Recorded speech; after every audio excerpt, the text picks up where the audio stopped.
जिस तरीके से हम हर चीज को ब्लैक एंड व्हाइट में रख रहे हैं, कोई इस तरह नहीं है कुछ बदकिस्मती समझे पाकिस्तान की कि बड़ा एरिया हमेशा ग्रे एरिया होता है और इस सिलसिले में भी बड़ा एरिया ग्रे एरिया है, ब्लैक एंड व्हाइट नहीं है। इसलिए जो बंदा जो कुछ कह रहा है उसके अंदर कोई ना कोई सेंस भी है और कोई ना कोई उसके अंदर एक सब्सटेंस भी है। चाहे वो मरीम नवाज साहबा का बयान हो, चाहे जावेद लतीफ साहब और ख्वाजा आसिफ साहब कुछ फरमा रहे हो या फिर असद इकबाल साहब फरमा रहे हो। पहली बात तो ये बात बिल्कुल यहाँ लिख लें कि नुकसान सिर्फ और सिर्फ पीटीआई का है।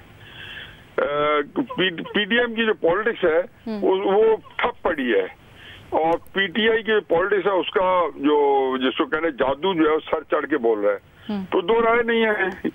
अब जाहिर है कि इलेक्शन जो है वो उसका तो मतलब ये है कि जो जैसी पॉपुलैरिटी है उसको इलेक्शन ज्यादा चाहिए और जिनकी पॉपुलैरिटी इस वक्त नहीं है अंडर द सर्कमस्टांसेस तो उनको इलेक्शन नहीं चाहिए। अब क्राइसिस ये है कि जो कोई ये कर रहे हो रहा है इसके अंदर पीटीआई के पास पीटीआई क्लूलेस है। मसलन आज एक तरफ उन्होंने हंगामे शुरू कर दिए कि जी हमने रैली निकालने, क्यों जी परवेज इलाही साहब के घर पे अटैक हुआ, बिल्कुल ठीक है उनको प्रोटेस्ट करना चाहिए,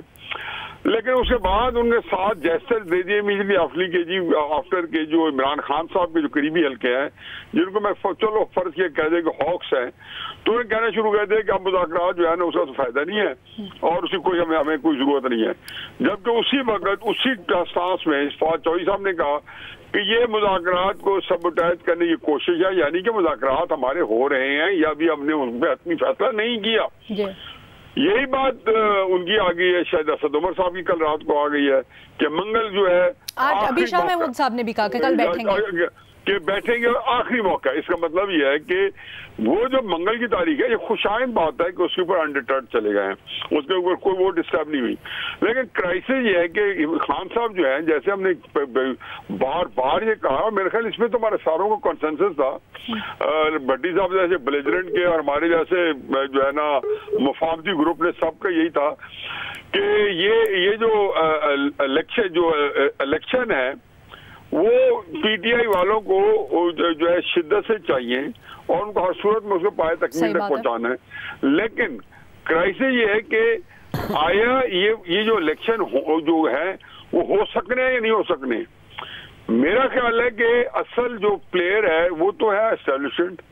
क्योंकि क्राइसिस उसका ज्यादा है आजकल के पॉलिटिकल टर्मोइल के अंदर। जिस तरीके से सिलेंडरिंग कैंपेन भी चली, पूरा साल भी उनके खिलाफ चल गया, इमरान खान साहब ने मेरी राय आमा जो है वो पीडीएम से ज्यादा एस्टेब्लिशमेंट के खिलाफ ऑर्गेनाइज की, उसकी डिटेल में क्वालिटी में जाए बगैर कि जी वो होनी चाहिए थी नहीं होनी चाहिए थी, लेकिन उन्होंने जो रायमा जो है या अपना टारगेट नंबर 1 है उन्हें बड़े तरीके से इस तरह रखा है कि पूरा उनका पीटीआई का जो मीडिया है उनके खिलाफ खड़ा हो गया और इनको वो सेकंड फिडल के तौर पर ट्रीट करते रहे। जो ये पार्टी है हुकूमती जो जमात हुकूमत के अंदर है, मुझे यूं लगता है जी कि जो तो अगर वजह यही है जो मेरे नजदीक है कि एस्टेब्लिशमेंट जो है वो मेन कंसर्न है उसका कि इलेक्शन ने पाकिस्तान के अंदर क्राइसिस बढ़ाना है, तो फिर तो ये अक्टूबर नवंबर में भी नहीं होंगे। अफसोस में ये है कि इमरान खान साहब जो है जिनकी तकलीफ दे हद तक नालायक है हिकमत अमली, मैं हमेशा कह चुका उनकी स्ट्रेंथ है कि वो मीडिया बड़ा अच्छा कंट्रोल किया उन्होंने पूरा साल, पिछले 26 साल उस तरह नहीं किया जो 1 साल में किया। उन्होंने लड़ाई अच्छी लड़ी है, लेकिन वो हिकमत अमली के अंदर एक दफा भी नहीं बल्कि वो तो पूरे 27 साल की सियासत में एक पॉलिसी नहीं है जिसने उनको हजीमत ना दी हो, जिसने उनको एम्बेरसमेंट ना दी हो, जिनमें उसकी सियासत को नुकसान ना पहुंचाया हो। वो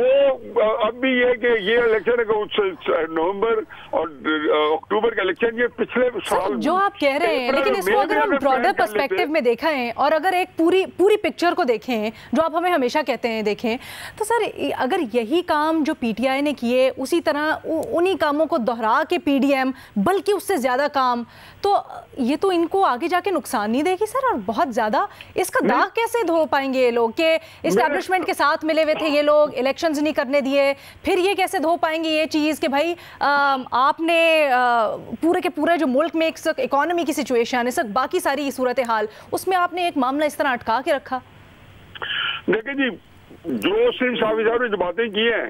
आज फिर मैं यही कहता हूँ कि वो बातें सारी मैं करना चाहता हूँ, लेकिन एक तो उन्होंने कर दी है, दूसरा मेरे जो जिस एंगल से मैं टेस्ट कर रहा हूँ उसके अंदर फिर टाइम नहीं है मेरे पास, वो और सलीम साफी साहब ने कर दिया 100% समझे, वो मैं भी वही कहना चाहता हूँ। लेकिन मेरी एक और बात है जो बड़ी इंटरेस्टिंग सुन ले,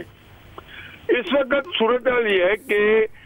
एस्टेब्लिशमेंट जो है वो उसकी जो फ्यूचर जो प्लानिंग कर रहे होंगे, मैं तो देखा ये कर सकता हूँ ना, तो पीडीएम को डिस्काउंट करके कर रहे हैं। PDM is good for nothing for them, क्यों देखो उनके ये पब्लिक सपोर्ट चाहिए, पीडीएम का नहीं है। मैं आपको पहले कई दफा कह चुका, आज मैं बिल्कुल कैटेगोरिकली कह रहा हूँ कि एस्टेब्लिशमेंट अभी भी तहरीक इंसाफ को इक़्तिदार में ले आएगी, लेकिन इमरान खान साहब का उसमें वजूद नहीं होगा उस सियासत में।